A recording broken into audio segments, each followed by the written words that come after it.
ಸುಪ್ರಭಾತಂ. ಎಲ್ಲರಿಗೂ ಸಂಸ್ಕೃತದ 2ನೇ ತರಗತಿಗೆ ಆತ್ಮೀಯವಾದ ಸ್ವಾಗತಗಳು. ಸಮ್ಯಕ್ ಕೃತಂ ಸಂಸ್ಕೃತಂ, ಚೆನ್ನಾಗಿ ಮಾಡಲ್ಪಟ್ಟದ್ದು ಅನ್ನುವ ಅರ್ಥ ಬರುವಂತಹ ಒಂದು ಭಾಷೆ ಸಂಸ್ಕೃತಂ ಅನ್ನುವ ಭಾಷೆ, ಸಂಸ್ಕೃತಂ ಅನ್ನುವ ಪದ. ಸಂಸ್ಕೃತ ಶಿಕ್ಷಕನಾಗಿ ಈ ಮಾತನ್ನು ಅಂದರೆ ಹೊಗಳ್ತಾ ಇರುವುದಲ್ಲ, ಯಾವುದೇ ಭಾಷೆಯವರಾದರೂ ಕೂಡ ಅಷ್ಟು ವ್ಯವಸ್ಥಿತವಾದ ವೈಜ್ಞಾನಿಕವಾದ ಭಾಷೆ ಅಂತ ಒಂದು ಪ್ರಪಂಚದಲ್ಲಿ ಇದ್ದರೆ ಅದು ಸಂಸ್ಕೃತ ಮಾತ್ರ. ಇವತ್ತಿನ ತರಗತಿಗೆ ಮುನ್ನುಡಿ ಇಡೋಣ. ಪುರಾಣ ಭಾರತಂ ಅನ್ನುವ ಪಾಠದಲ್ಲಿ ನಿನ್ನೆಯ ದಿನ 3 ಶ್ಲೋಕಗಳು ಸಮಾಪ್ತಿಯಾಗಿತ್ತು. ಒಂದು ಸಲ ಅದನ್ನು ಪುನರಾವರ್ತನೆ ಮಾಡಿಕೊಳ್ಳೋಣ. ಈ ಕಡೆ ಬನ್ನಿ. ಮೊದಲನೆಯ ಶ್ಲೋಕ, ಉತ್ತರಂ ಯತ್ ಸಮುದ್ರಸ್ಯ ಹಿಮವದ್ದಕ್ಷಿಣಂಚ ಯತ್ ವರ್ಷಂ ತದ್ಭಾರತಂ ನಾಮ ಯತ್ರೇಯಂ ಭಾರತೀ ಪ್ರಜಾ. ಸಮುದ್ರದ ಉತ್ತರ ಭಾಗದಲ್ಲಿ, ಹಿಮಾಲಯ ಪರ್ವತದ ದಕ್ಷಿಣ ಭಾಗದಲ್ಲಿ ಯಾವ ಭೂಪ್ರದೇಶ ಇದೆಯೋ ಹಾಗೂ ಯತ್ರೇಯಂ ಭಾರತೀ ಪ್ರಜಾ, ಭಾರತ ಮಾತೆಯ ಸಂತಾನ ಎಲ್ಲಿ ವಾಸ ಮಾಡ್ತಾ ಇದೆಯೋ ಆ ಭೂಪ್ರದೇಶವನ್ನು ಭಾರತ ಎಂದು ಕರೀತಾರೆ. ಇನ್ನೊಂದು ಬಾರಿ, ಸಮುದ್ರದ ಉತ್ತರ ಭಾಗದಲ್ಲಿ, ಹಿಮಾಲಯ ಪರ್ವತದ ದಕ್ಷಿಣ ಭಾಗದಲ್ಲಿ ಯಾವ ಭೂಮಿ ಇದೆಯೋ, ಯಾವ ಪ್ರದೇಶ ಇದೆಯೋ ಅದನ್ನು ಭಾರತ ಅಂತ ಕರಿತೇವೆ. ಅಲ್ಲಿ ವಾಸ ಮಾಡುವ ಜನರನ್ನು, ಪ್ರಜೆಗಳನ್ನು ಭಾರತೀಯರು, ಭಾರತ ಮಾತೆಯ ಸಂತಾನ ಅಂತ ಕರಿತೇವೆ. 2ನೇ ಶ್ಲೋಕ ನಿನ್ನೆ ಆಗಿರುವಂಥದ್ದು. ಭರಣಾಚ್ಚ ಪ್ರಜಾನಾಂ ವೈ ಮನುರ್ಭರತ ಉಚ್ಯತೆ ನಿರುಕ್ತವಚನಾಚ್ಚೈವಂ ವರ್ಷಂ ತದ್ಭಾರತಂ ಸ್ಮೃತಂ. ಭರಣೆ ಮಾಡೋದು, ಭರಣೆ ಅಂದರೆ ನಮ್ಮನ್ನು ರಕ್ಷಣೆ ಮಾಡೋದು ಅಂತ ಹೇಳಿದೆ ನಿನ್ನೆ, ಪ್ರೊಟೆಕ್ಟ್ ಮಾಡೋದು. ಮನು ಅಂತ ಒಬ್ಬ ನಮ್ಮೆಲ್ಲರ ಮೂಲ ಪುರುಷ ಇದ್ದ, ಅವನು ನಮ್ಮನ್ನು ಭರಣೆ ಮಾಡಿದ್ರಿಂದಾಗಿ ಅವನಿಗೆ ಭರತ ಅನ್ನುವ ಹೆಸರು ಬಂತು.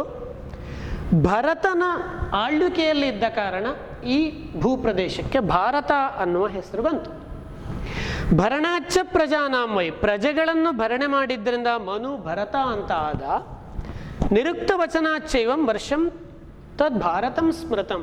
ಆ ಭಾರತ ಅನ್ನುವ ಶಬ್ದದ ವ್ಯುತ್ಪತ್ತಿ ಕೂಡ ಅದರನ್ನೇ ಹೇಳ್ತಾ ಇದೆ. ಭರತಸ್ಯ ಇದಂ ಭಾರತಂ ಅಂತ, ಭರತನ ಆಳ್ವಿಕೆಗೆ ಒಳಪಟ್ಟ ಈ ಭೂಮಿಯನ್ನು ಭಾರತ ಅಂತ ಕರೆದಿದ್ದೇವೆ. 3ನೇ ಶ್ಲೋಕ, ಇತ ಸ್ವರ್ಗಶ್ಚ ಮೋಕ್ಷಶ್ಚ ಮಧ್ಯಶ್ಚ ಅಂತಶ್ಚ ಗಮ್ಯತೆ ನ ಖಲ್ವನ್ಯತ್ರ ಮರ್ತ್ಯಾನಾಂ ಭೂಮೌ ಕರ್ಮ ವಿಧೀಯತೆ. ಭಾರತದಲ್ಲಿ ಹುಟ್ಟಿದವರು ಅನ್ನುವ ಕಾರಣಕ್ಕಾಗಿ ನಾವು ಭಾರತವನ್ನು ಹೊಗಳ್ತಾ ಇರೋದಲ್ಲ, ಪ್ರಪಂಚದ ಯಾವ ಭೂಭಾಗದಲ್ಲಿ ಹುಟ್ಟಿದವರು ಕೂಡ ಭಾರತದ ಶ್ರೇಷ್ಠತೆಯನ್ನು ಹೊಗಳಲೇಬೇಕು. ಯಾಕಂದರೆ ಅದು ನ್ಯಾಚುರಲ್ ಇರೋದೇ ಹಾಗೆ. ನಮ್ಮ ಶ್ರೇಷ್ಠತೆ ನ್ಯಾಚುರಲ್ ಆಗಿರುವಂಥದ್ದು, ಕ್ರಿಯೇಟ್ ಮಾಡಿರುವಂಥದ್ದಲ್ಲ. ಆ ಪುಣ್ಯ ಭೂಮಿ ಅನ್ನೋದು ವಿಶೇಷವಾಗಿ ಇಲ್ಲಿ ನೋಡೋಣ. ಇತಸ್ವರ್ಗಶ್ಚ ಮೋಕ್ಷಶ್ಚ, ಇಲ್ಲಿ ಈ ಭಾರತದಲ್ಲಿ ಮಾಡಿದ ಕರ್ಮಗಳಿಂದಲೇ ಸ್ವರ್ಗಕ್ಕೂ ಹೋಗ್ಬೋದು, ಮೋಕ್ಷವನ್ನು ಪಡಿಬೋದು. ಮಧ್ಯಶ್ಚ, ಈ ಭೂಮಿಯಲ್ಲೇ ಬೇಕಾದರೂ ಪುನಃ ಹುಟ್ಟಬಹುದು ಅಥವಾ ಅಂತರಿಕ್ಷದಲ್ಲಿ ಹುಟ್ಟಬಹುದು. ಅಂತಶ್ಚ ಗಮ್ಯತೆ, ಇದು ಯಾವುದು ಬೇಡವಾ, ಸೀದಾ ಪಾತಾಳ ಲೋಕಕ್ಕೆ ಬೇಕಾದರೂ ಹೋಗ್ಬೋದು ನೀವು ಕೆಟ್ಟ ಕೆಲಸಗಳನ್ನು ಮಾಡಿದರೆ. ನಖಲ್ಲು ಅನ್ಯತ್ರ ಮರ್ತ್ಯಾನಾಂ, ಒಳ್ಳೆಯ ಕರ್ಮಗಳನ್ನು ಮಾಡಲಿಕ್ಕೆ ಮರ್ತ್ಯಾನಾಂ ಮನುಷ್ಯರಿಗೆ ಅನ್ಯತ್ರ ನ, ಬೇರೆ ಯಾವ ಭೂಮಿಯೂ ಇಲ್ಲ ಇದಕ್ಕಿಂತ ಶ್ರೇಷ್ಠವಾದದ್ದು. ಭೂಮೌ ಕರ್ಮ ವಿಧೀಯತೆ, ಈ ಭೂಮಿಯಲ್ಲಿ ಮಾಡುವಷ್ಟು ಒಳ್ಳೆಯ ಕರ್ಮಗಳಿಗೆ ಇರುವಷ್ಟು ಸಹಜವಾಗಿ ಬಂದಂತಹ ವಿಶೇಷತೆಗಳು ಇನ್ನು ಯಾವ ಭೂಪ್ರದೇಶಕ್ಕೂ ಇಲ್ಲ ಅಂತ ನಿನ್ನೆಯ ಪಾಠ ಇಲ್ಲಿಗೆ ಸಮಾಪ್ತಿಯಾಗಿತ್ತು. ಮುಂದಿನ ಪಾಠಕ್ಕೆ ಹೋಗುವ. 4ನೇ ಶ್ಲೋಕ, ಪಾಠ ಪುರಾಣ ಭಾರತಂ ಅಂತ. ಪುರಾಣಗಳಲ್ಲಿ ನಮ್ಮ ಭಾರತವನ್ನು ಯಾವ ತರಹ ವರ್ಣನೆ ಮಾಡಿದ್ದಾರೆ ಅದನ್ನು ಇಲ್ಲಿ ಹೇಳ್ತಾ ಇರುವಂಥದ್ದು. Series of shlokas. ಭಾರತಸ್ಯಾಸ್ಯ ವರ್ಷಸ್ಯ, ನೀವು ಒಟ್ಟಿಗೆ ಹೇಳಿ, ಭಾರತಸ್ಯಾಸ್ಯ ವರ್ಷಸ್ಯ ನವಭೇದಾನ್ ನಿಬೋಧತ ಸಮುದ್ರಾಂತರಿತಾ ಜ್ಞೇಯಾಃ ತೇ ತ್ವಗಮ್ಯಾಃ ಪರಸ್ಪರಂ ಭಾರತಸ್ಯ ಅಸ್ಯ ವರ್ಷಸ್ಯ ನವಭೇದಾತ್ ನಿಬೋಧತ ಸಮುದ್ರಾಂತರಿತಾಃ ಜ್ಞೇಯಾಃ ತೇ ತು ಅಗಮ್ಯಾಃ ಪರಸ್ಪರಂ ಅಂತ ಪದವಿಭಾಗ ಈ ಥರ ಆಗತ್ತೆ. ಅಸ್ಯ ಭಾರತಸ್ಯ ವರ್ಷಸ್ಯ ನವಭೇದಾನ್ ನಿಬೋಧತ. ಈ ನಮ್ಮ ಭರತ ಖಂಡ ಏನಿದೆ, ನಮ್ಮ ಭಾರತ ಭೂಭಾಗ, ಒಟ್ಟು ನವಭೇದಾನ್ ನಿಬೋಧತ 9 ಭಾಗಗಳಿದೆ ಅಂತ ತಿಳಿಯಿರಿ ಅಂತ ಹೇಳ್ತಾ ಇದ್ದಾರೆ. ಅಸ್ಯ ಭಾರತಸ್ಯ ಭಾರತ ವರ್ಷಸ್ಯ ನವಭೇದಾನ್ ನಿಬೋಧತ ತೇ ಸಮುದ್ರಾಂತರಿತಾಃ ತು ಪರಸ್ಪರಂ ಅಗಮ್ಯಾಃ ಜ್ಞೇಯಾಃ ಅಂತ ಇದೆ. 9 ಭಾಗಗಳಾಗಿ ತಿಳಿಬೇಕಂತ ನಮ್ಮ ಭಾರತವನ್ನು. ನಾವು ಇರುವಂಥ ಭಾರತವನ್ನು ಮತ್ತೆ 9 ಭಾಗ ಅಂತ ಹೇಳ್ತಾ ಇಲ್ಲ, ಒಟ್ಟು ನಮ್ಮ ಭರತಖಂಡವನ್ನು 9 ಭಾಗಗಳಾಗಿ ತಿಳಿಯಿರಿ. ಸಮುದ್ರಾಂತರಿತ ಜ್ಞೇಯಾಃ ತೇ ಸಮುದ್ರಾಂತರಿತಾಃ. ಆ 9 ಭಾಗಗಳು ಕೂಡ ಸಮುದ್ರದಿಂದ ಸುತ್ತುವರಿಯಲ್ಪಟ್ಟಿದೆ. ಅಗಮ್ಯಾಃ ಪರಸ್ಪರಂ ನ ಗಮ್ಯಾಃ ಅಗಮ್ಯಾಃ. ಹೋಗ್ಲಿಕ್ಕೆ ಸಾಧ್ಯನೇ ಇಲ್ಲ, ಪರಸ್ಪರ ಸಂಬಂಧ ಇಲ್ಲ ಅಲ್ಲಿ. ಅಗಮ್ಯಾಃ ಪರಸ್ಪರಂ. ಎಲ್ಲ ಭೂಭಾಗಗಳು ಸಮುದ್ರದಿಂದ ಸುತ್ತುವರಿದಿದೆ, ಪರಸ್ಪರ ಹೋಗ್ಲಿಕ್ಕೆ ಸಾಧ್ಯ ಇಲ್ಲ ಅಂತ ಹೇಳ್ತಾ ಇದ್ದಾರೆ. ಸಂಕಲ್ಪ, ನಮ್ಮ ವೇದಶಾಸ್ತ್ರಗಳಲ್ಲಿ ಸಂಕಲ್ಪ ಅಂತ ಒಂದು ಭಾಗ ಬರುತ್ತೆ. ಇಲ್ಲಿ ಒಂದು ಪದವನ್ನು ಕೇಳಿರ್ಬೋದು ನೀವು, ಜಂಬೂದ್ವೀಪ ಅಂತ. ನಮ್ಮ ಈ ಜಂಬೂದ್ವೀಪದಲ್ಲಿ 9 ಭಾಗಗಳು ಅಂತ ಅದರ ಒಳ ಅರ್ಥ ಆಗತ್ತೆ. ನಮ್ಮ ಈಗ ಕಾಣುವಂತಹ ಭರತಖಂಡ ಅಲ್ಲ. ಒಂದು ನಿಮಿಷ ನೀವು ಶ್ಲೋಕವನ್ನು ಓದ್ತಾ ಇರಿ, 4ನೇ ಶ್ಲೋಕವನ್ನು.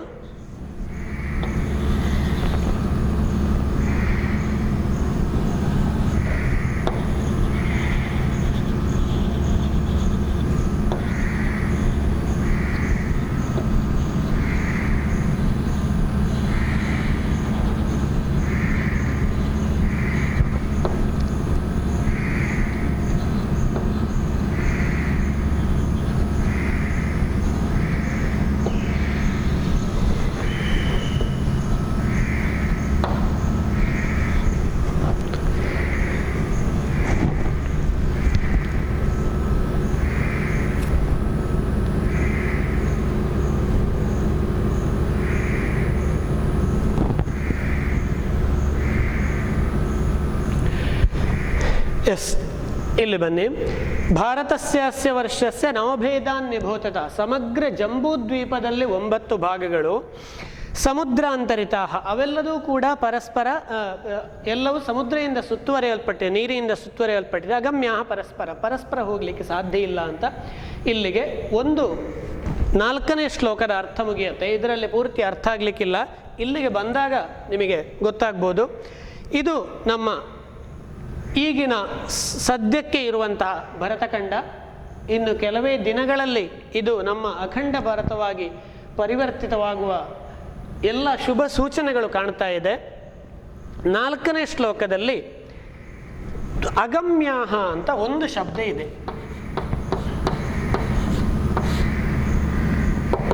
ಅಗಮ್ಯಃ ಅಂತ ಒಂದು ಸಣ್ಣ ವ್ಯಾಕರಣ ವಿಭಾಗವನ್ನು ನೋಡಿ ಮುಂದಕ್ಕೆ ಹೋಗುವ.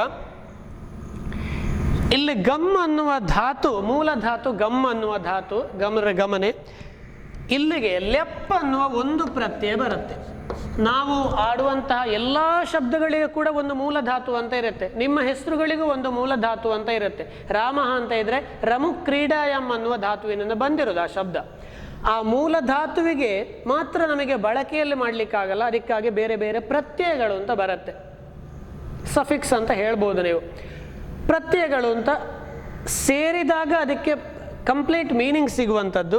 ಇಲ್ಲಿ ಲೆಪ್ ಅನ್ನುವ ಪ್ರತ್ಯಯ ಬಂದು ಅಗಮ್ಯ ಅಂತ ಒಂದು ಶಬ್ದ ಆಗಿದೆ. ಹಾಗೆ ಲೆಪ್ ಅನ್ನೋದು ಕಾಣ್ತಾ ಇಲ್ಲಲ್ಲ, ಅನೇಕ ವ್ಯಾಕರಣ ಸೂತ್ರಗಳಿಂದಾಗಿ ಇವು 2 ಲೋಪ, ಲಕಾರ ಮತ್ತು ಪಕಾರಗಳ ಲೋಪ ಆಗಿ ಯಾ ಅನ್ನೋದು ಒಂದು ಉಳ್ಕೊಂಡು ಅಗಮ್ಯ ಅಂತ ರೂಪಸಿದ್ಧಿ ಆಗತ್ತೆ. ಇದು ನಿಮಗೆ 1 ಮಾರ್ಕಿಗೆ ಬರುವಂಥ ಪ್ರಶ್ನೆ. ಅಗಮ್ಯ ಅನ್ನುವ ಶಬ್ದವನ್ನು ಕೊಟ್ಟು ಇಲ್ಲಿ ಯಾವ ಪ್ರತ್ಯಯ ಬಂದಿದೆ ಅಂತ ಹೇಳಬೇಕಾಗಿರೋದು. ಸದ್ಯಕ್ಕೆ ಇಷ್ಟನ್ನೇ ತಿಳ್ಕೊಳ್ಳೋಣ. ಪಾಠ ಬರುವಾಗ, ಕೃದಂತದ ಪಾಠ ಬರುವಾಗ ಇದನ್ನು ನೋಡುವ. ಇನ್ನೊಂದು ಇಲ್ಲಿ ನಿಬೋಧತ ಅಂತ ಒಂದು ಶಬ್ದ ಇದೆ. ಪರೀಕ್ಷೆಯಲ್ಲಿ ಲಕಾರ ಪುರುಷ ವಚನಗಳನ್ನು ಬರೀರಿ ಅಂತ 1 ಮಾರ್ಕಿನ ಪ್ರಶ್ನೆ ಬರ್ತದೆ.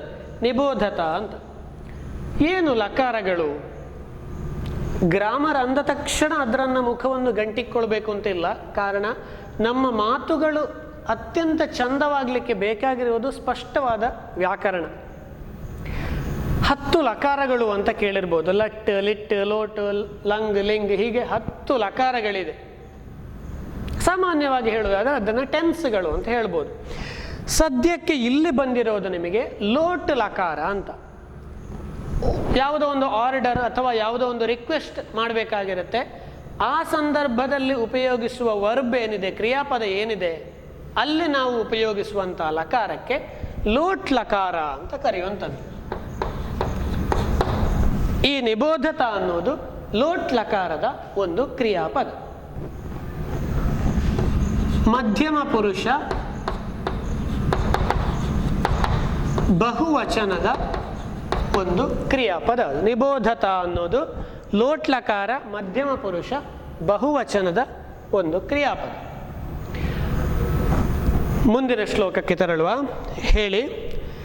ಇಂದ್ರದ್ವೀಪ ಕಶೇರುಮಾನ್ ತಾಮ್ರವರ್ಣೋ ಗಭಸ್ತಿಮಾನ್ ನಾಗದ್ವೀಪಸ್ತಥಾ ಸೌಮ್ಯೋ ಗಾಂಧರ್ವಸ್ತ್ವಥ ವಾರುಣಃ. 9 ವಿಭಾಗಗಳಿದೆ ಅಂತ ಹೇಳಿ ಆಯಿತು. ಹಾಗಾದರೆ ಯಾವುದು 9 ಅನ್ನುವ ಪ್ರಶ್ನೆ ಬಂದಿರ್ಬೋದು. ತುಂಬ ಸರಳವಾಗಿದೆ. 1ನೇಯದ್ದು ಇಂದ್ರದ್ವೀಪ, ಇದು 1ನೇ ವಿಭಾಗ. ಕಶೇರುಮಾನ್, ಇದೆಲ್ಲದೂ ಕೂಡ ಹೆಸರುಗಳನ್ನು ಸದ್ಯಕ್ಕೆ ನೆನಪಿಟ್ಟುಕೊಳ್ಳಿ. ಕಶೇರುಮಾನ್, ತಾಮ್ರವರ್ಣ, ಗಭಸ್ತಿಮಾನ್ 4ನೇ ವಿಭಾಗ ಜಂಬೂದ್ವೀಪದಲ್ಲಿ. ನಾಗದ್ವೀಪ 5ನೇಯದ್ದು, ತಥಾ ಹಾಗೆಯೇ ಸೌಮ್ಯದ್ವೀಪ, ಗಂಧರ್ವದ್ವೀಪ ಅಥವಾ ಗಾಂಧರ್ವದ್ವೀಪ ಅಥವಾ ವಾರುಣ, ತದನಂತರ ವಾರುಣದ್ವೀಪ ಅಂತ ವಿಭಾಗಗಳು. ಇಂದ್ರದ್ವೀಪ, ಕಶೇರುಮಾನ್, ತಾಮ್ರವರ್ಣ, ಗಭಸ್ತಿಮಾನ್, ನಾಗದ್ವೀಪ, ಸೌಮ್ಯದ್ವೀಪ, ಗಾಂಧರ್ವದ್ವೀಪ, ಹಾಗೆ ವಾರುಣದ್ವೀಪ ಅಂತ.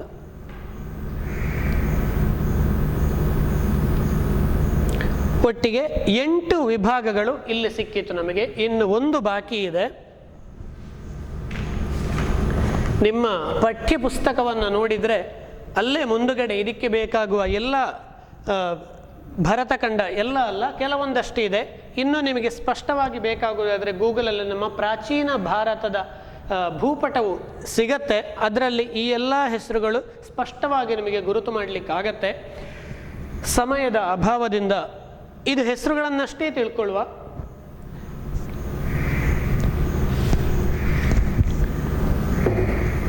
ಒಂದು ಸಲ ಈ ಶ್ಲೋಕವನ್ನು ಹೇಳಿ. ಇಂದ್ರದ್ವೀಪ ಕಶೇರುಮಾನ್ ತಾಮ್ರವರ್ಣೋ ಗಭಸ್ತಿಮಾನ್ ನಾಗದ್ವೀಪಸ್ತಥಾ ಸೌಮ್ಯೋ ಗಾಂಧರ್ವಸ್ತ್ವಥ ವಾರುಣಃ. ಇದೆಲ್ಲ ಏನು ಅಂತ ಒಂದು ಸ್ವಲ್ಪ ಹೆಚ್ಚಿನ ವಿಚಾರ ಹೇಳುವುದಾದರೆ, 9 ಭೇದಗಳು ಹೇಗಾಯಿತು, ಏನು ಇದ್ರ ವಿಷಯ ಅಂದಾಗ ಒಂದು ಸಣ್ಣ ಕಥೆ ಇದೆ. ಅದಕ್ಕೆ ಶತಶೃಂಗ ಭರತ ಚಕ್ರವರ್ತಿನಃ ಪುತ್ರ ಆಸೀತ್. ಭರತ ಚಕ್ರವರ್ತಿ ಅಂತ ಕೇಳಿರ್ತೀರಿ. ಅವನ ಮಗ ಶತಶೃಂಗ ಅಂತ ಒಬ್ಬ ಅವರ ಮಗ. ಸಹ ಇಂದ್ರದ್ವೀಪ ಕಸೇರು ತಾಮ್ರದ್ವೀಪ ಗಭಸ್ತಿಮಾನ್ ನಾಗ ಸೌಮ್ಯ ಗಂಧರ್ವ ವಾರುಣ ಚ ಪುತ್ರಾನ್ ತಥಾ ಕುಮಾರಿ ನಾಮ ಪುತ್ರೀಂ ಅಲಭತ. 8 ಜನ ಪುತ್ರಿಯರು, ಒಬ್ಬಳು ಪುತ್ರಿಯರನ್ನು ಪಡ್ಕೊಂಡ ಶತಶೃಂಗ. ಸಾಮಾನ್ಯವಾಗಿ ರಾಜನಾದವನು ಮಕ್ಕಳಿಗೆ ರಾಜ್ಯವನ್ನು ವಿಭಾಗ ಮಾಡಿಕೊಡ್ತಾನೆ. ಹಾಗೆಯೇ ಭರತಖಂಡವನ್ನು 9 ವಿಭಾಗಗಳಾಗಿ ಮಾಡಿಕೊಡ್ತಾನೆ ಶತಶೃಂಗ. ಅದರಲ್ಲಿ 8 ವಿಭಾಗಗಳು ಪುತ್ರರಿಗೆ. ಇದೇ 8 ವಿಭಾಗಗಳು ಇಂದ್ರದ್ವೀಪ, ಕಶೇರುಮಾನ್ ಇತ್ಯಾದಿಯಾಗಿ 8 ವಿಭಾಗಗಳು. ಇಂದ್ರದ್ವೀಪ ಒಬ್ಬ ಪುತ್ರನ ಹೆಸರು, ಕಸೇರು, ತಾಮ್ರದ್ವೀಪ, ಗಭಸ್ತಿಮಾನ್, ನಾಗ, ಸೌಮ್ಯ, ಗಂಧರ್ವ, ವರುಣ ಅಂತ ಪುತ್ರರಿಗೆ. ಇನ್ನು ಒಬ್ಬಳು ಕುಮಾರಿ ಎಂಬಂತಹ ಪುತ್ರಿ. ಅವಳಿಗೆ ಯಾವ ದೇಶವನ್ನು ಕೊಟ್ಟ ಶತಶೃಂಗ ಅನ್ನೋದು ಮುಂದಿನ ಶ್ಲೋಕದಲ್ಲಿ ನೋಡುವ. ಅದಕ್ಕಿಂತ ಮೊದಲು ಸಣ್ಣ 2 ಗ್ರಾಮರ್ ವ್ಯಾಕರಣ ವಿಚಾರಗಳು. ಇಂದ್ರದ್ವೀಪ ಅಂತ ಒಂದು ಶಬ್ದ ಇದೆ.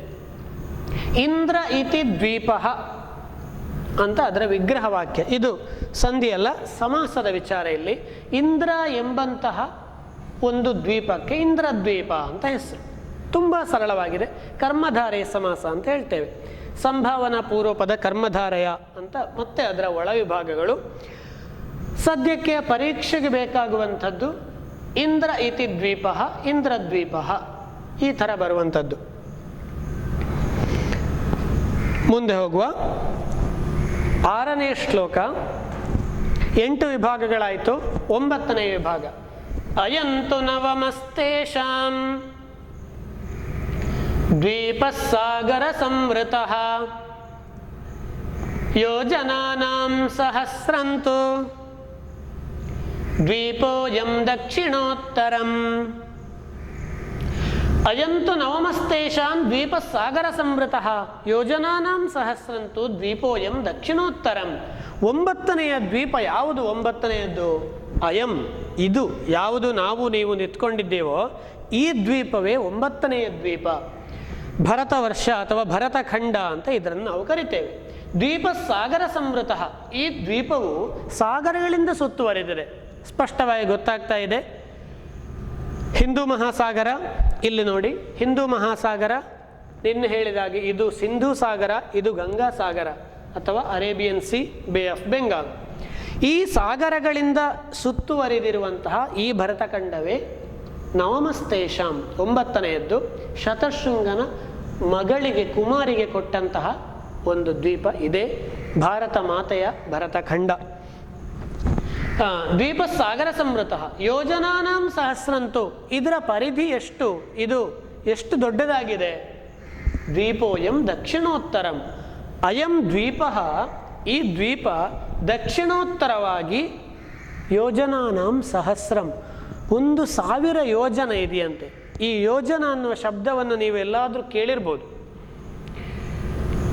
ಅತ್ಯಂತ ಇಷ್ಟವಾದ ನಮ್ಮ ಒಂದು ಗ್ರಂಥ ಭಾರತೀಯರಾದವರಿಗೆ ರಾಮಾಯಣ. ರಾಮಾಯಣ ಅಂದರೆ ಇವತ್ತು ಸದ್ಯಕ್ಕೆ ಈಗ ಮೊನ್ನೆ ನಿಮ್ಮ ಲಾಕ್ಡೌನ್ ಪೀರಿಯಡಲ್ಲಿ ನೀವು ಅದೆಷ್ಟೋ ಎಪಿಸೋಡ್ಗಳನ್ನು ನೋಡಿರ್ಬೋದು DD ಅವರ ಕೃಪೆಯಿಂದಾಗಿ. ಅದು ರಾಮಾಯಣ ಇಷ್ಟವಾಗದ ಒಬ್ಬನೇ ಒಬ್ಬ ಭಾರತೀಯ ಇಲ್ಲ. ಇಷ್ಟ ಆಗದಿದ್ದರೆ ಅವನು ಭಾರತೀಯನೂ ಅಲ್ಲ. ಕಾರಣ ಅಂತಹ ಒಂದು ಕಥೆ, ರಾಮಾಯಣದ ಕಥೆ ಜೀವನದ ಉದ್ಧಾರಕ್ಕೆ ಬೇಕಾಗುವಂಥದ್ದು. ಸೀತೆಯನ್ನು ರಾವಣ ಕದ್ದುಕೊಂಡು ಹೋದಾಗ ಶ್ರೀರಾಮಚಂದ್ರ, ಹನುಮಂತ, ಸುಗ್ರೀವ ಇತ್ಯಾದಿಗಳೆಲ್ಲ ಕಡಲ ಹತ್ತಿರಕ್ಕೆ ಬರ್ತಾರೆ, ನಮ್ಮ ಸಮುದ್ರದ ಹತ್ತಿರಕ್ಕೆ.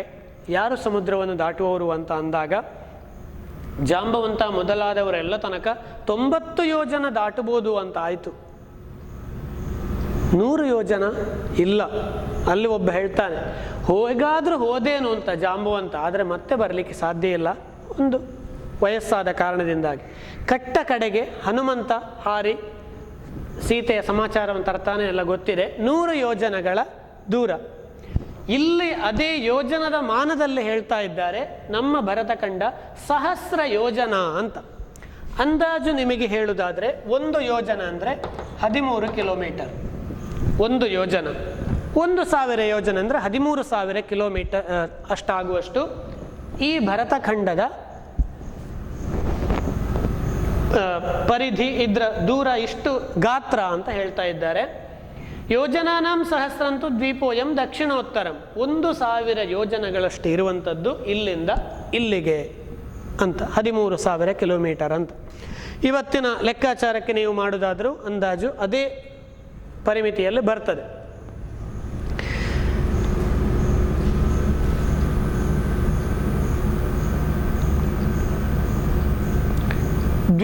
ದ್ವೀಪೋಯಂ ಅಂತ ಒಂದು ಶಬ್ದ ಇದೆ ಇಲ್ಲಿ, ದ್ವೀಪೋಯಂ. ಕಾರಣ ನಮ್ಮ ಶ್ಲೋಕದ ತಾತ್ಪರ್ಯದ ಜೊತೆಗೆ ಪರೀಕ್ಷಾ ದೃಷ್ಟಿಯಿಂದಲೂ ಕೂಡ ನಾವು ಸ್ವಲ್ಪ ಯೋಚನೆ ಮಾಡಬೇಕು ವಿದ್ಯಾರ್ಥಿಗಳೇ. ತಾತ್ಪರ್ಯಕ್ಕೆ 3 ಮಾರ್ಕ್, ಗ್ರಾಮರಿಗೆ 1 ಮಾರ್ಕ್, ಸಂಧಿ ಬರುತ್ತೆ, ಸಮಾಸ ಬರುತ್ತೆ, ಈ ಥರದ ಲಕಾರ ಪುರುಷ ಲಿಂಗ ವಿಭಕ್ತಿ ವಚನ ಈ ಥರದ ಎಲ್ಲ ವಿಚಾರವನ್ನು ಒಟ್ಟೊಟ್ಟಿಗೆ ನಾವು ಕಲ್ತ್ಕೊಂಡು ಹೋದರೆ ಮಾತ್ರ ಸಾಧ್ಯ ಆಗುತ್ತೆ ಪರೀಕ್ಷಾ ದೃಷ್ಟಿಯಿಂದ. ದ್ವೀಪೋಯಂ, ಇಲ್ಲೊಂದು ಎಸ್ ಮಾರ್ಕ್ ಅಂತ ಹೇಳ್ತೀರಾ, ಹಾಗೆ ಹೇಳಬಾರ್ದು, ಅವಗ್ರಹ ಚಿಹ್ನೆ ಅಂತ ಹೆಸರು ಅದಕ್ಕೆ. ದ್ವೀಪೋ ಪ್ಲಸ್ ಅಯಂ ದ್ವೀಪೋ ಪ್ಲಸ್ ಅಯಂ ದ್ವೀಪೋಯಂ ಅಂತ ನೋಡಿ, ಅಲ್ಲಿ ಇರೋದನ್ನೇ ಕೇವಲ ಒಂದು ಅಕಾರವನ್ನು ಸೇರಿಸಿ ಬರೆದು ಪದವಿಭಾಗ ಮಾಡಿದರೆ 1 ಮಾರ್ಕ್ ಬರುತ್ತೆ. ಇಂಥದ್ದನ್ನೆಲ್ಲ ಬೈಹರ್ಟ್ ಮಾಡುವ ಅವಶ್ಯಕತೆ ಇಲ್ಲ, ಒಂದು ಚೂರು ಗಮನ ಕೊಟ್ಟಾಗ ಅಂಕಗಳು ಸುಲಭವಾಗಿ ಬರುತ್ತೆ. ದ್ವೀಪೋ ಪ್ಲಸ್ ಅಯಂ ದ್ವೀಪೋಯಂ ಅಂತ ಸಂಧಿ, ಪೂರ್ವರೂಪ ಸಂಧಿ, ಅದನ್ನು ಬರೆಯುವ ಅಗತ್ಯ ಇಲ್ಲ, ಪದವಿಭಾಗ ಅಷ್ಟೇ ಸಾಕು ನಮಗೆ. ಸಾಗರ ಸಂವೃತ ಅಂತ ಇಲ್ಲೊಂದು ಪದ ಇದೆ, ಇದು ಸಮಾಸಕ್ಕೆ ಬರುವಂಥ ಒಂದು ಉದಾಹರಣೆ. ಸಾಗರೈಹಿ ಸಂವೃತ ಸಾಗರ ಸಂವೃತ ಅಂತ ಆಗತ್ತೆ.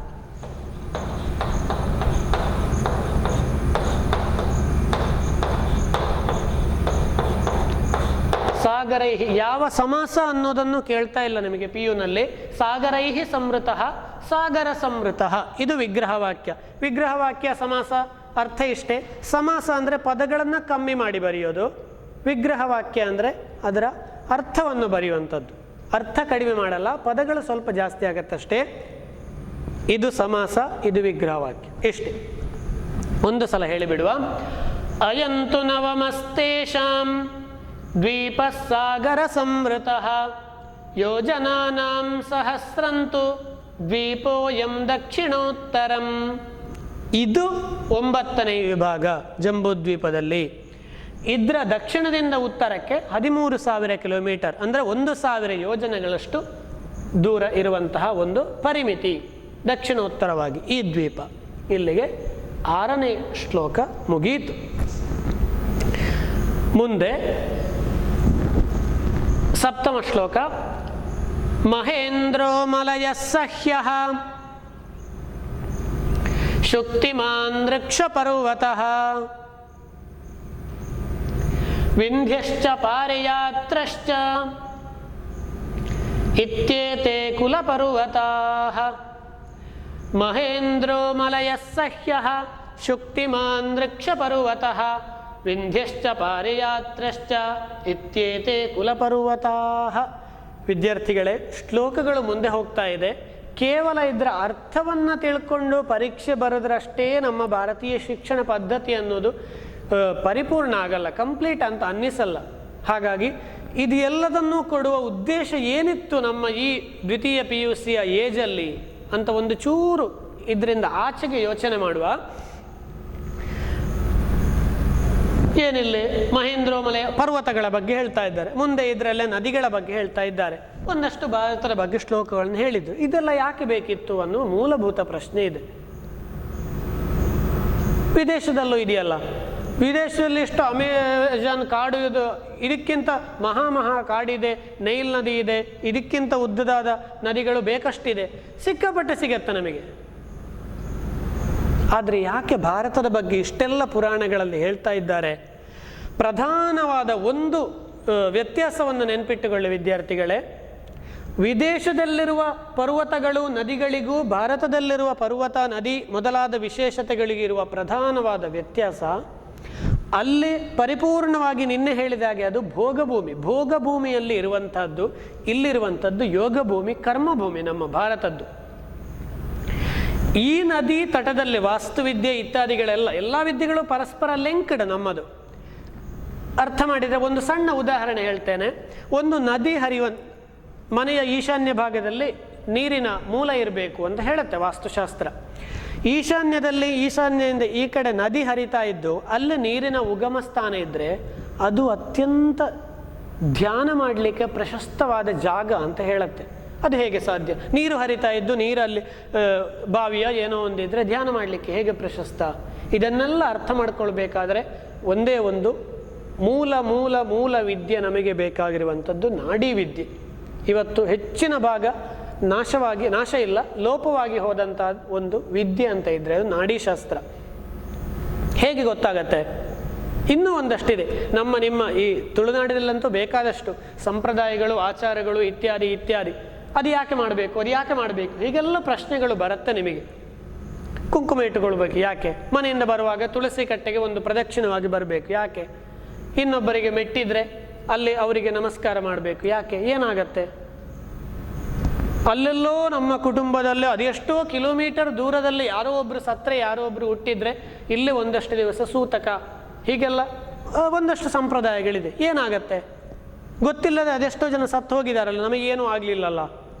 ಇಂಥದ್ದಕ್ಕೆಲ್ಲ ಉತ್ತರಗಳನ್ನು ಕಂಡುಕೊಳ್ಳುವ ಪ್ರಯತ್ನ ನಮ್ಮಿಂದ ನಿಮ್ಮಿಂದ ಆಗಬೇಕಾಗಿದೆ. ಉತ್ತರಗಳಿಗೆ ಸಪೋರ್ಟಿವ್ ಆಗಿ ಒಂದೆರಡು ವಿಚಾರಗಳನ್ನು ಹೇಳಿಬಿಡ್ತೇನೆ.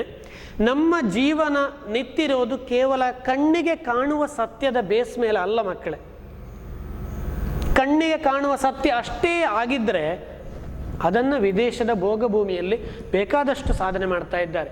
ನಮ್ಮ ಜೀವನ ನಿಂತಿರೋದು, ಜೀವನ ಅಂದರೆ ಪರಿಪೂರ್ಣ ಜೀವನವನ್ನು ಕಾಣಬೇಕಾದ್ರೆ ಆದಿಭೌತಿಕ, ಆದಿದೈವಿಕ, ಆಧ್ಯಾತ್ಮಿಕ ಈ 3 ಫೀಲ್ಡ್ಗಳನ್ನು ನಾವು ಅನುಭವಿಸಿದರೆ ಮಾತ್ರ ನಮ್ಮ ಜೀವನ ಪರಿಪೂರ್ಣ ಆಗೋದು. ಇಲ್ಲದೇ ಇದ್ದರೆ ಕೇವಲ ಊಮಾಹೆ. ಸುಭಾಷಿತಗಳು ಬೇಕಷ್ಟು ಹೇಳುತ್ತೆ. ಒಂದು ಕಾಗೆ ಕೂಡ ತಿನ್ನತ್ತೆ, ಜೀರ್ಣ ಮಾಡಿ ಹಾಕತ್ತೆ, ಮಕ್ಕಳು ಮರಿಗಳನ್ನು ಮಾಡುತ್ತೆ, ನಿದ್ದೆ ಮಾಡುತ್ತೆ, ಇಷ್ಟೊಂದು ಕಾಗೆನೂ ಮಾಡುತ್ತೆ. ಆದರೆ ಬೆನ್ನು ಮೂಳೆ ನೇರ ಇರುವಂತಹ ಮನುಷ್ಯ ಇದ್ದಾನಲ್ಲ, ಮನುಷ್ಯನಿಗೆ ಮಾತ್ರ ಬೆನ್ನು ಮೂಳೆ ನೇರ ಕೊಟ್ಟಿರೋದು ಈ ಸೃಷ್ಟಿಯಲ್ಲಿ, ಬೇರೆ ಯಾರಿಗೂ ಇಲ್ಲ. ಅಂಥ ಒಂದು ಮಾನವ ಯಂತ್ರ ಇದು, ದೇಹ ಯಂತ್ರ ಇದು. ಈ ಯಂತ್ರದ ಪರಮ ಗುರಿಯೇ ಈ ಬೆಳಕನ್ನು ಕಾಣೋದು. ಅದನ್ನೇ ನಿನ್ನೆ ಪಾಠದಲ್ಲಿ ತತ್ವ ಅಂತ ಹೇಳಿದ್ದು. ತತ್ ತ್ವಂ, ಅದು ನೀನು. ಅದು ಯಾವುದು ಅಂತ ಗೊತ್ತಾಗಲ್ವಾ? ಇಲ್ಲೇ ಇದ್ದಾನೆ, ಇವನೇ ನಾನು. ಶಂಕರಾಚಾರ್ಯ ಇದ್ರನ್ನೇ ತುಂಬ ಶ್ರೇಷ್ಠವಾದ ಭಾಷೆಯಲ್ಲಿ ಅಹಂ ಬ್ರಹ್ಮಾಸ್ಮಿ ಅಂತ ಕರೆದ್ರು. ಅದು ಅರ್ಥ ಆಗಲ್ಲ. ಹಾಗಾಗಿ ಸಣ್ಣ ಸಣ್ಣ ಸಂಪ್ರದಾಯಗಳ ಮೂಲಕ ಅದಕ್ಕೆ ಸಪೋರ್ಟಿವ್ ಆಗಿ ಕರ್ಕೊಂಡು ಹೋಗುವ ಕೆಲಸ ನಮ್ಮ ಆಚಾರ ವಿಚಾರಗಳು ಇತ್ಯಾದಿಗಳು ಮಾಡ್ತಾ ಇದೆ. ಈ ಕೋವಿಡ್-19 ಬಂದ ನಂತರ ಕೆಲವೊಂದಷ್ಟು ನಮ್ಮ ಸಂಸ್ಕೃತಿಯನ್ನು ಅರ್ಥ ಮಾಡಿಕೊಳ್ಳಿಕ್ಕೆ ತುಂಬ ಸುಲಭ. ನಮ್ಮ ಅದೆಷ್ಟೋ ಸಂಪ್ರದಾಯಗಳಲ್ಲಿ ಅಲ್ಲಿ ಮುಟ್ಟಬಾರ್ದು, ಮಾಡಬಾರ್ದು, ಹೋಗಬಾರ್ದು, ಹತ್ರ ಬರಬೇಡ, ಈ ಥರದ್ದೆಲ್ಲ ಕಾಣ್ತೇವೆ. ಪ್ರಧಾನವಾಗಿ ನೀವು ದೇವಸ್ಥಾನಗಳಲ್ಲಿ ಹೋದರೆ ಇವತ್ತಿಗೆ ಕೂಡ ಒಂದಷ್ಟು ನಡೆ ಬಿಡಬೇಕು ಅರ್ಚಕರು ಬರುವಾಗ ಅಂತ ಕಾಣ್ಬೋದು ನಿಮಗೆ. ಅದು ಯಾಕೆ ಅನ್ನೋದಕ್ಕೆ ಅಲ್ಲಿ ಭಯವೋ ಭಕ್ತಿಯೋ ಏನೋ ಗೊತ್ತಿಲ್ಲ, ಒಪ್ಪಿಕೊಂಡು ಬಿಡ್ತೀರಾ. ಇವತ್ತು ಈ ವೈರಸ್ ಕೂಡ ಕಣ್ಣಿಗೆ ಕಾಣಲ್ಲ, ಆದರೂ ನಾವು ಒಪ್ಕೊಂಡು ಬಿಟ್ಟಿದ್ದೇವೆ. ಯಾಕಂದರೆ ಅದರ ರಿಸಲ್ಟ್ ಭಾರಿ ಬೇಗ ನಮಗೆ ತಡ್ತಾ ಇದೆ. ಆದರೆ ಈ ಭೌತಿಕ ಬಿಟ್ಟು ದೈವಿಕ ಮತ್ತು ಆಧ್ಯಾತ್ಮಿಕದ ರಿಸಲ್ಟ್ ಇದೆಯಲ್ಲ, ಅದು ಅಷ್ಟು ಬೇಗ ಸಿಗಲ್ಲ. ಆದರೆ ಅದು ಕಾಣುವಾಗ ನಮ್ಮದು ಟೈಮ್ ಮೀರಿ ಆಗಿರುತ್ತೆ, ಸಮಯ ಮೀರಿ ಆಗಿರುತ್ತೆ. ಆಮೇಲೆ ಅರ್ಥ ಮಾಡ್ಕೊಳ್ಳೋಣ ಅಂದರೆ ಮಾನವ ಜನ್ಮ ಇರಲ್ಲ.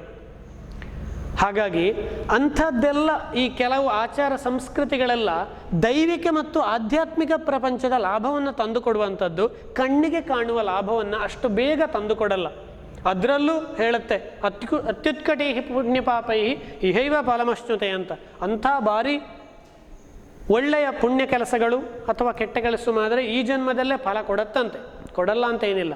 ಹಾಗಾಗಿ ಈ ಎಲ್ಲ ವಿಚಾರಗಳು ಬರುವಂಥದ್ದು ದೈವಿಕ ಮತ್ತು ಆಧ್ಯಾತ್ಮಿಕ ಪ್ರಪಂಚಕ್ಕೆ ಸಂಬಂಧಪಟ್ಟು ಮಾತ್ರ. ಹಾಗಾಗಿ ಅದು 3 ಕ್ಷೇತ್ರಗಳು ನಮ್ಮ ಜೀವನವನ್ನು ಕಟ್ಟಿಕೊಡುವಂಥದ್ದು, ಪರಿಪೂರ್ಣತೆಗೆ ಕರ್ಕೊಂಡೋಗುವಂಥದ್ದು. ಹಾಗೆ ಹೇಳಿದೆ, ಒಂದು ನದಿಯ ಜಾಗನೋ ಅಥವಾ ವಾಸ್ತುವಿದ್ಯೆ ಇವೆಲ್ಲದೂ ಕೂಡ ನಮ್ಮ ಈ 3 ಕ್ಷೇತ್ರಗಳನ್ನು ಕವರ್ ಮಾಡಿ ಇರುವಂಥದ್ದು ಒಂದು ಮನೆ ಅಂತ.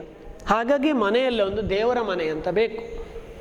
ಇಲ್ಲಿ ಒಂದು ದೇವರ ಮನೆ ಇದೆ. ಅದು ಈ ದೇಹ ಏನಿದೆ ಅದೇ ಒಂದು ಮನೆ, ಅದೇ ಒಂದು ದೇಶ. ಇದೆಲ್ಲದೂ ಕೂಡ ತುಂಬ ಡೀಪ್ ಆಗಿರುವಂಥ ನಮ್ಮ ಸಂಸ್ಕೃತಿಯ ತುಣುಕುಗಳು. ಅರ್ಥ ಮಾಡ್ಕೊಳ್ಳಿಕ್ಕೆ 1 ಗಂಟೆಯಲ್ಲಿ ಸಾಧ್ಯ ಇಲ್ಲ. ನಮ್ಮ ಪಾಠಕ್ಕೆ ಬರುವ ಮಹೇಂದ್ರೋ ಮಲಯಸ್ಸಹ್ಯ ಶುಕ್ತಿಮಾನ್ ವೃಕ್ಷಪರ್ವತಃ ವಿಂಧ್ಯಶ್ಚ ಪಾರಿಯಾತ್ರಶ್ಚ ಇತ್ಯೇತೆ ಕುಲಪರ್ವತಃ. ಪರ್ವತಗಳ ಬಗ್ಗೆ ಹೇಳ್ತಾ ಇದ್ದಾರೆ. ಒಟ್ಟು 7 ಕುಲಪರ್ವತಗಳಿದೆ. 7 ಪ್ರಧಾನವಾದ ಪರ್ವತಗಳನ್ನು ಪುರಾಣ ಭಾರತದಲ್ಲಿ ಹೇಳಿದ ಹಾಗೆ ಹೇಳ್ತಾ ಇದ್ದಾರೆ.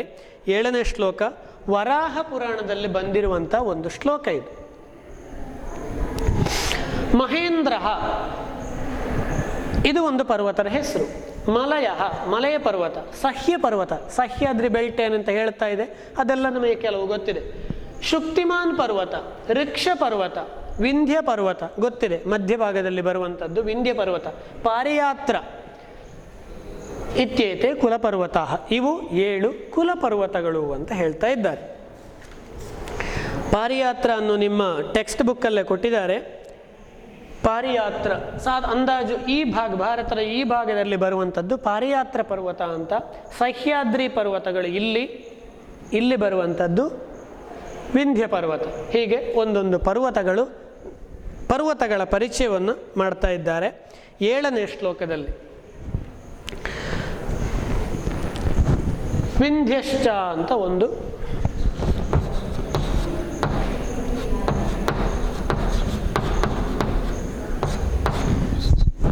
ಮಾರ್ಕಿನ ಪ್ರಶ್ನೆ.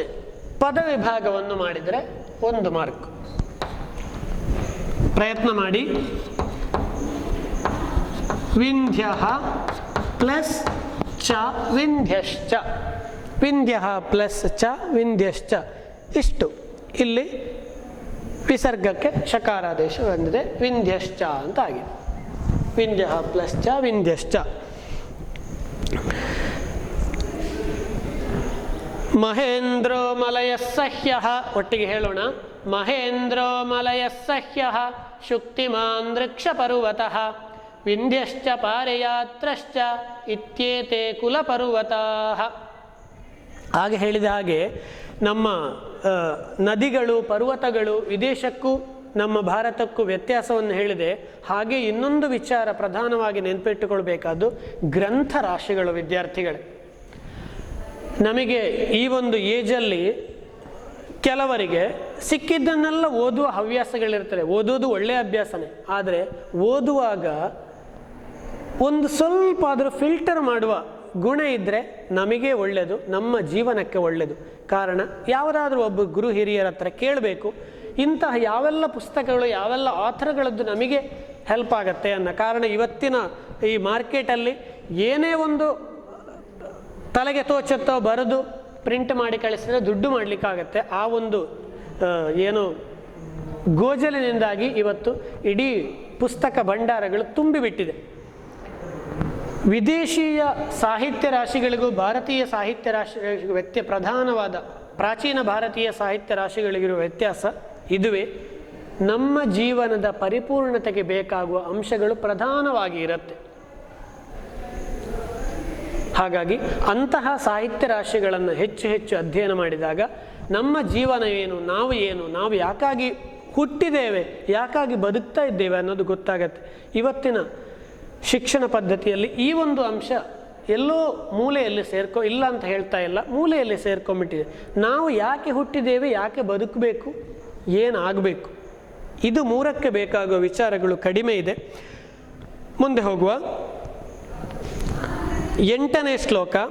ಗಂಗಾ ಸರಸ್ವತಿ ಸಿಂಧು ಚಂದ್ರಭಾಗ ತಥಾ ಪರ ಯಮುನಾಶ್ಚ ಶತದೃಶ್ಚ ವಿತಸ್ತೇರಾವತಿ ಕುಹೂಹು. ಪರ್ವತಗಳಾಯಿತು, ನದಿಗಳ ಬಗ್ಗೆ ಹೇಳ್ತಾ ಇದ್ದಾರೆ. ಗಂಗಾ ಸರಸ್ವತಿ ಸಿಂಧು ಚಂದ್ರಭಾಗ ತಥಾ ಪರ ಯಮುನಾಃ ಚ ಶತದೃಶ್ಚ ವಿತಸ್ತಿ ಇರಾವತಿ ಕುಹು. ನದಿಗಳು ಗೊತ್ತಿದೆ ನಿಮಗೆ. ಗಂಗಾ ನದಿ ಹಿಮಾಲಯ ಪರ್ವತದಲ್ಲಿ ಹುಟ್ಟಿ ಈ ಕಡೆಯಿಂದ ಬಂಗಾಳ ಕೊಲ್ಲಿಯಲ್ಲಿ ಸೇರುವಂಥದ್ದು. ಗಂಗಾ ಸರಸ್ವತಿ ನದಿಯು ಇಲ್ಲಿ, ಸಿಂಧೂ ನದಿ, ಗಂಗಾ ಸರಸ್ವತಿ ಸಿಂಧು. ಚಂದ್ರಭಾಗ ತಥಾಪರ, ಚಂದ್ರಭಾಗ ಅನ್ನುವ ನದಿ ಕೂಡ ಅಂದಾಜು ಈ ಭಾಗದಲ್ಲಿ ಬರುವಂಥದ್ದು. ಚಂದ್ರಭಾಗ ತಥಾಪರ ಯಮುನಾಶ್ಚ ಶತದೃಶ್ಚ. ಗಂಗಾ ಯಮುನಾ ಸರಸ್ವತಿ. ಒಂದು ವಿಚಾರ ವಿದ್ಯಾರ್ಥಿಗಳಿಗೆ ಅತ್ಯಂತ ಪ್ರಧಾನವಾಗಿ ಬೇಕಾದ್ದು, ನಮಗೆ ನದಿಗಳ ಹೆಸರುಗಳು ಎಲ್ಲಿ ಬೇಕಾದರೂ ಸಿಗತ್ತೆ. ನಮ್ಮ ಸಂಸ್ಕೃತಿಯ ತುಣುಕುಗಳು ಅಂತ ಆಗ ಹೇಳಿದೆ. ನಮ್ಮ ಅಕ್ಕಂದಿರ, ನಮ್ಮ ಅಮ್ಮಂದಿರ ಜಡೆಯನ್ನು ನೀವು ಗಮನಿಸಿರ್ಬೋದು. ಜಡೆ ಕಟ್ಟುವಾಗ ನೋಡಿದರೆ ಇನ್ನೂ ಸ್ಪಷ್ಟವಾಗಿ ಗೊತ್ತಾಗತ್ತೆ. 3 ಭಾಗಗಳಾಗಿ ತಗೊಳ್ತಾರೆ. 3 ಭಾಗ ಇದ್ದದ್ದು ಜಡೆ ಆದಮೇಲೆ ಕಾಣೋದು 2 ಭಾಗ. ಎಲ್ಲೋಯ್ತು 3ನೇಯದ್ದು? ಈ ಜಡೆ ಎನ್ನುವ ಸಂಸ್ಕೃತಿ ಯಾಕೆ ಬಂತು? ಹೇರ್ ಸ್ಟೈಲ್ ಅನ್ನೋದು ಹೇಗೆ ಬೇಕಾದರೂ ಮಾಡ್ಕೊಳ್ಬೋದಿತ್ತಲ್ಲ, ನಮಗೆ ಡಿಸ್ಟರ್ಬ್ ಆಗದೇ ಇದ್ರೆ ಆಯಿತು. ಹಾಗಲ್ಲ ಅದು. ಅದರಲ್ಲಿ ಒಂದು ನಮ್ಮ ಸಂಸ್ಕೃತಿ ಇದೆ. ಏನು ಸಂಸ್ಕೃತಿ? ಸೈನ್ಸ್ ವಿದ್ಯಾರ್ಥಿಗಳಿಗೆ ಇನ್ನೂ ಸ್ಪಷ್ಟವಾಗಿ ಗೊತ್ತಾಗ್ಬೋದು ಭವಿಷ್ಯದಲ್ಲಿ. ನಮ್ಮ ಬೆನ್ನು ಮೂಳೆಯನ್ನು ಗಮನಿಸಿದ್ರೆ ಗೊತ್ತಾಗತ್ತೆ. ಈ ಬೆನ್ನು ಮೂಳೆ ಇಲ್ಲಿ ಕೂಡ ಇಡಾನಾಡಿ, ಪಿಂಗಳ ನಾಡಿ, ಸುಷುಮ್ನಾ ನಾಡಿ ಅಂತ ಇದೆ. ಇವತ್ತಿನ ಮೆಡಿಕಲ್ ಸೈನ್ಸಲ್ಲಿ ಬರುತ್ತಾ ಇಲ್ವೋ ಗೊತ್ತಿಲ್ಲ, ಅಂತೂ ಆಯುರ್ವೇದದವರಿಗೆ ಗೊತ್ತಿದೆ. ಎಡಗಡೆ ಇರುವಂಥದ್ದು ಇಡಾನಾಡಿ, ಬಲಗಡೆ ಇರುವಂಥದ್ದು ಪಿಂಗಳ ನಾಡಿ, ಮಧ್ಯಭಾಗದಲ್ಲಿ ಇರುವಂಥದ್ದು ಸುಷುಮ್ನಾ ನಾಡಿ. ಅದರಲ್ಲೊಂದು ಶಕ್ತಿ, ಒಂದು ಪವರ್ ಯಾವತ್ತೂ ಕೆಳಗಡೆಯಿಂದ ಮೇಲ್ಗಡೆಗೆ ಹೋಗ್ತಾ ಇರುತ್ತಂತೆ. ಮೇಲೆ ತಲುಪಿದಾಗ ನಮ್ಮ ಜೀವನ ಸಾರ್ಥಕ್ಯ ಆಗೋದು. ಮೂಲಾಧಾರ ಚಕ್ರ, ಸಪ್ತ ಚಕ್ರಗಳು ಅಂತ ಎಲ್ಲಾದರೂ ಹೆಸರುಗಳನ್ನು ಕೇಳಿರ್ಬೋದು ನೀವು. ಕೆಳಗಡೆಯಿಂದ ಒಂದು ಶಕ್ತಿ ಮೇಲುಗಡೆ ಹೋಗುವಂಥದ್ದು, ಅದು ಮೇಲೆ ತಲುಪಬೇಕು ಸಹಸ್ರಾರ ಚಕ್ರಕ್ಕೆ. ಕಣ್ಣಿಗೆ ಕಾಣುವಂಥದ್ದಲ್ಲ, ಅದು ಅದರ ಕೆಲಸವನ್ನು ಮಾಡ್ತಾ ಇರುತ್ತೆ. ಹೊರಗಡೆಯಿಂದ ವ್ಯಕ್ತಿ ಹೇಗೆ ಬೇಕಾದರೂ ಇರ್ಬೋದು, ಒಳಗಡೆಯ ಸಾಧನ ನಮಗೆ ಅಂದಾಜು ಮಾಡಲಿಕ್ಕೆ ಸಾಧ್ಯ ಇಲ್ಲ. ಇರಲಿ, ಆ ಸುಷುಮ್ನಾ ನಾಡಿ ಅಂತ ಮಧ್ಯದಲ್ಲಿ ಇದೆಯಲ್ಲ, ಅದು ಕಣ್ಣಿಗೆ ಕಾಣಲ್ಲ ಅಂತೆ. ಕೆಲಸ ಮಾಡ್ತಾ ಇರುತ್ತೆ, ಕಣ್ಣಿಗೆ ಕಾಣಲ್ಲ. ಗಂಗಾ, ಯಮುನಾ, ಸರಸ್ವತಿ, ಇಲ್ಲಿ ಕೂಡ ಹಾಗೆ. ಉತ್ತರ ಪ್ರದೇಶದ ಪ್ರಯಾಗ ಅಂತ ಒಂದು ಜಾಗಕ್ಕೆ ನೀವು ಭೇಟಿ ಕೊಟ್ಟಾಗ ಅಲ್ಲಿ ಸ್ಪಷ್ಟವಾಗಿ ಗೊತ್ತಾಗ್ಬೋದು. 2 ನದಿಗಳು ಸಂಗಮವಾಗತ್ತೆ, ಮಧ್ಯದಲ್ಲಿ ಇರುವುದು ಗುಪ್ತಗಾಮಿನಿ. ಸರಸ್ವತಿ ನದಿಯನ್ನು ಗುಪ್ತಗಾಮಿನಿ ಅಂತ ಕರೀತಾರೆ. ಗಂಗೆ, ಯಮುನೆ, ಮಧ್ಯದಲ್ಲಿ ಸರಸ್ವತಿ. ಗಂಗೆ ಶುಭ್ರವಾಗಿ ಇರ್ತಾಳೆ, ಯಮುನೆ ಕಪ್ಪಾಗಿ, ಅಲ್ಲಿ ನೀರು ಕೂಡ ಹಾಗೆ ಕಪ್ಪಾಗಿ ಕಾಣುತ್ತಂತೆ. ಪ್ರಯಾಗದಲ್ಲಿ ಹೋಗಿ ನೋಡಿದರೆ ಬಿಳಿಯ ನೀರು, ಕಪ್ಪು ನೀರು ಎರಡೂ ಸೇರಿದಾಗ ಮಧ್ಯದಲ್ಲಿರುವ ಸರಸ್ವತಿಯ ನೀರು ಎಲ್ಲಿ ಹೋಯಿತು ಅಂತಲೇ ಗೊತ್ತಿಲ್ಲ. ಆ ಥರದ ಒಂದು ಸಂಗಮ ಸ್ಥಾನ ಅಂತ ಹೇಳೋದು. ಒಂದು 2 ನದಿಗಳ ಸಂಗಮ ಉಪ್ಪಿನಂಗಡಿಯಲ್ಲೂ ನೀವು ನೋಡಿರ್ಬೋದು. ಏನು ಬಂತು ಇಲ್ಲಿ? ಗಂಗಾ, ಯಮುನಾ, ಸರಸ್ವತಿಗಳ ಸಂಗಮವನ್ನು ನಮ್ಮ ದೇಹದಲ್ಲಿ ಇದೆ ಅನ್ನೋದು ಇಲ್ಲಿ ಅರ್ಥ ಆಗದೇ ಇದ್ರೆ ಅಲ್ಲಾದರೂ ಹೋಗಿ ನೋಡಿ, ಅದನ್ನಾದರೂ ಅರ್ಥ ಮಾಡಿಕೊಳ್ಳಿ ಅಂತ ಹೇಳಲಿಕ್ಕೆ ಬಂದಿರೋದು. 2 ನಾಡಿಗಳು ಸಂಗಮವಾಗಿ ಸುಷುಮ್ನಾ ನಾಡಿಯಲ್ಲೇ ನಮ್ಮ ಪ್ರಾಣ ಸಂಚಾರ ಆಗಬೇಕಂತೆ. ಪ್ರಾಣ ಸಂಚಾರ ಆಗೋದಂದ್ರೆ ಅದೆಲ್ಲ ಅದೇ ಅಧ್ಯಾತ್ಮದ ವಿಚಾರಗಳು, ಸದ್ಯಕ್ಕಷ್ಟೇ ತಿಳ್ಕೊಳ್ಳಿ. ಶಂಕರಾಚಾರ್ಯರ ಒಂದು ಮಾತು, ಪುಣ್ಯ ವಿವರ್ಜಿತ ಪಂತಹ ಅಂತ. ಅವರು ಹೇಳುವ ನಿಜವಾದ ಅಧ್ಯಾತ್ಮದ ಪ್ರಕಾರ ನಾವು ಸ್ವರ್ಗವನ್ನು ಬಯಸಬೇಕಾದವರಲ್ಲ, ನರಕ ಅಂತೂ ಅಲ್ವೇ ಅಲ್ಲ. ಅದು 2ಕ್ಕೂ ಮಧ್ಯದ್ದು. ನಾವು ಒಳ್ಳೆದಾಗಲಿ ಅಂತ ಒಳ್ಳೆದು ಮಾಡಬಾರ್ದು, ಕೆಟ್ಟದಂತೂ ಮಾಡಲೇಬಾರ್ದು. ಅದು 2ರ ಮಧ್ಯದ ಮಾರ್ಗದಲ್ಲಿ ನಡಿಬೇಕಂತೆ. ಅಂದರೆ ಮಾಡೋದು ಒಳ್ಳೆಯದನ್ನೇ ಮಾಡಬೇಕು, ಅದರಿಂದ ಲಾಭ ಬೇಕು ಅಂತ ಲಾಭವನ್ನು ಅಪೇಕ್ಷೆ ಪಟ್ಟು ಒಳ್ಳೆಯದು ಮಾಡಲಿಕ್ಕೆ ಹೋಗಬಾರ್ದು. ಎಲ್ಲದೂ ಭಗವಂತನದ್ದು ಅನ್ನುವ ನೇರದಲ್ಲಿ ಮಾಡಿದಾಗ ಮಾತ್ರ ಆ ಮಧ್ಯ ಮಾರ್ಗದಲ್ಲಿ ಹೋಗ್ಲಿಕ್ಕಾಗತ್ತೆ. ಅದರನ್ನೇ ಇಲ್ಲಿ ಈ ಪ್ರಯಾಗದ ಜಾಗ ನಮ್ಮ ಸಂಪ್ರದಾಯವನ್ನು ಗುರುತಿಸುವಂಥದ್ದು. ಇದೇ ಥರ ಇಡೀ ನಮ್ಮ ಭಾರತ ದೇಶವೇ ನಮ್ಮ ದೇಹಕ್ಕೆ ಹೋಲಿಕೆ ಮಾಡಲಿಕ್ಕಾಗತ್ತೆ, ಹಾಗೇ ಇರೋದದು. ನಾಸಿಕ್ ಅಂತ ಇದೆ, ನಾಸಿಕ ಜಾಗದಲ್ಲೇ ನಾಸಿಕ್ ಅಂತ ಇರೋದು. ಈ ಹೃದಯದ ಜಾಗದಲ್ಲೇ ನಮ್ಮ ಹೃದಯದ ಏನು ದೆಹಲಿ ಅನ್ನೋದು ಇರೋದು. ಇದೆಲ್ಲದು ಕೇವಲ ಭಾಷೆಯ ಚಮತ್ಕಾರಗಳಷ್ಟೇ ಅಲ್ಲ, ಅದೇ ನಮ್ಮ ಪ್ರಧಾನ. ಹೃದಯವೇ ನಮ್ಮ ಪ್ರಧಾನ, ಆತ್ಮನೇ ಪ್ರಧಾನ. ಹಾಗಾಗಿ ಉಳಿದ ಎಲ್ಲ ವಿಚಾರ ಇದು ತಲೆಯ ಭಾಗದಲ್ಲಿದೆ. ಇಲ್ಲೇ ಸರಸ್ವತಿಯ ಮಂದಿರ ಪಾಳು ಬಿದ್ದುಕೊಂಡಿದೆ. ಅದರದ್ದು ಉದ್ಧಾರ ನಮ್ಮ ಜೀವಿತಾವಧಿಯೆಲ್ಲ ಆಗಲಿ ಅಂತ ಭಾವಿಸ್ತೇವೆ. ಗಂಗಾ, ಸರಸ್ವತಿ, ಸಿಂಧು, ಚಂದ್ರಭಾಗ, ಯಮುನಾ ಆಯಿತು. ಶತದ್ರು ಅಂತ ಇದೆ. ಶತದ್ರು ಅನ್ನೋದು ಪಂಜಾಬ್ ಪ್ರಾಂತ್ಯದಲ್ಲಿರುವಂತಹ ಒಂದು ನದಿ. ಇನ್ನು ವಿತಸ್ತ ಅಂತ, ಇದು ಕೂಡ ಪಂಜಾಬ್ನಲ್ಲೇ ಇರುವಂಥದ್ದು. ಪಂಜಾಬನ ಪಂಚ ನದಿಗಳಲ್ಲಿ ಒಂದು. ಇರಾವತಿ ಅಂತ ಇದೆ, ಇದು ಕೂಡ ಪಂಜಾಬ್ ಈ ಭಾಗದಲ್ಲೇ ಇರುವಂತಹ ಒಂದು ನದಿ. ಇನ್ನೊಂದು ಕುಹು ಅನ್ನುವ ಒಂದು ನದಿ ಪ್ಲಕ್ಷದ್ವೀಪೆ ಸಪ್ತ ನದೀಷು ಏಕ ಕಾಬುಲ್ ನಾಮಾಂತರಂ, ಈ ಕಡೆ ಇರುವಂತಹ ಒಂದು ನದಿ ಕುಹು ಅನ್ನುವ ನದಿ. ಹೀಗೆ ಗಂಗಾ, ಸರಸ್ವತಿ, ಸಿಂಧು, ಚಂದ್ರಭಾಗ ತಥಾ ಪರ, ಯಮುನಾಶ್ಚ ಶತದೃಶ್ಚ ವಿತಸ್ತೇರಾವತಿ ಕುಹೂಹು. 8ನೇ ಶ್ಲೋಕ ಮಾರ್ಕಂಡೇಯ ಪುರಾಣದಲ್ಲಿ ಬಂದಿರುವಂತಹ ಶ್ಲೋಕ. ವಿದ್ಯಾರ್ಥಿಗಳಿಗೆ ಅಧ್ಯಾಯ 54 ಶ್ಲೋಕ 17. ಮಾರ್ಕಂಡೇಯ ಕ್ರೌಷ್ಟಿಕಿಂ ಪ್ರತಿವದತಿ. ಇದಕ್ಕೆ ಬೇಕಾದ ಮಾಹಿತಿಗಳೆಲ್ಲ ನಿಮ್ಮ ಪಠ್ಯಪುಸ್ತಕದಲ್ಲಿ ಇದೆ. ಇಲ್ಲಿಗೆ 8 ಶ್ಲೋಕಗಳು ಮುಕ್ತಾಯವಾಯಿತು ನದಿಯ ಬಗ್ಗೆ. ಇನ್ನು ಒಟ್ಟು 16 ಶ್ಲೋಕಗಳು. ಮುಂದಿನ ಶ್ಲೋಕಗಳನ್ನು ಮುಂದಿನ ತರಗತಿಗಳಲ್ಲಿ ನೋಡುವ. ಕಡೆಯದಾಗಿ ಒಂದು ಮಾತನ್ನು ಹೇಳಿ ಈ ಪಾಠವನ್ನು ಮುಕ್ತಾಯ ಮಾಡುವ. ಯಾವುದೇ ವಿಚಾರವನ್ನು ವಿದ್ಯಾರ್ಥಿಗಳಿಗೆ ನೀವು ಇವಾಗ ನಿರ್ಧಾರ ಮಾಡುವ ಏಜ್ನಲ್ಲಿದ್ದೀರಿ, ನಿರ್ಧಾರ ಮಾಡುವ ಆ ಬೇಸ್ ಒಂದು ಬೇಕಲ್ಲ, ಅದು ನಮ್ಮ ಭಾರತೀಯವಾದ್ದಾಗಿರಲಿ. ಇಷ್ಟನ್ನು ಮಾತ್ರ ಹೇಳ್ತಾ ಭಾರತೀಯವಾದ್ದಾಗಿರಲಿ, ಭಾರತೀಯವಾದ್ದೇ ಆಗಿರಲಿ. ಕಾರಣ ಅದೇ ಸತ್ಯ, ಅದೇ ನಮ್ಮ ಉದ್ಧಾರಕ್ಕೆ ಕಾರಣ. ಇಷ್ಟನ್ನು ಹೇಳ್ತಾ ಇವತ್ತಿನ ಪಾಠವನ್ನು ಮುಕ್ತಾಯ ಮಾಡೋಣ. ಧನ್ಯವಾದ.